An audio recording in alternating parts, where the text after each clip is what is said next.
Ian, look, man, keep it real. Why is Donovan not a New York Knick right now?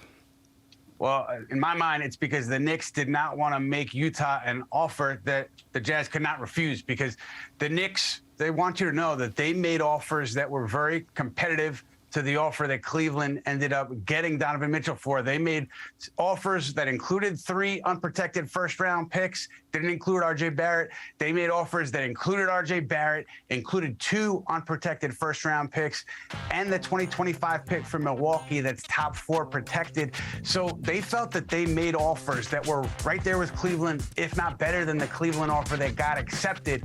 But the Knicks, they had 8 first-round picks to offer in this deal. They could have offered Barrett and multiple other young players. So they could have blown Cleveland out of the water and forced Utah to say yes to a deal.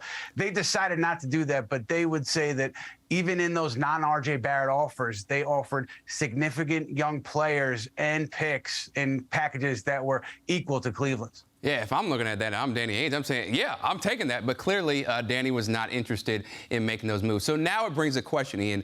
Where do the New York Knicks pivot from here? Any possible moves on the horizon for the team before training camp?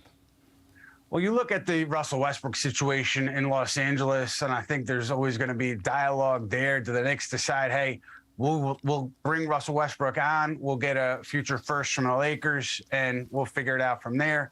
You know, I also look at the idea that, Evan Fournier, he was included heavily in these talks between the Knicks and the Jazz. And does that mean anything as far as the next few weeks before training camp? I would assume that the Knicks are more likely to stand pat now than do something significant between now and training camp, but there's so many moving parts out there when you look at Westbrook and other names that the Knicks will have opportunities to make moves. However, no matter what happens between now and the start of training camp, by bypassing on this deal for Donovan Mitchell, the Knicks have put this 2022-2023 team under the spotlight. In my mind, this team has to perform, has to show improvement, sustained improvement over the course of this season to keep the fan base happy and not becoming impatient.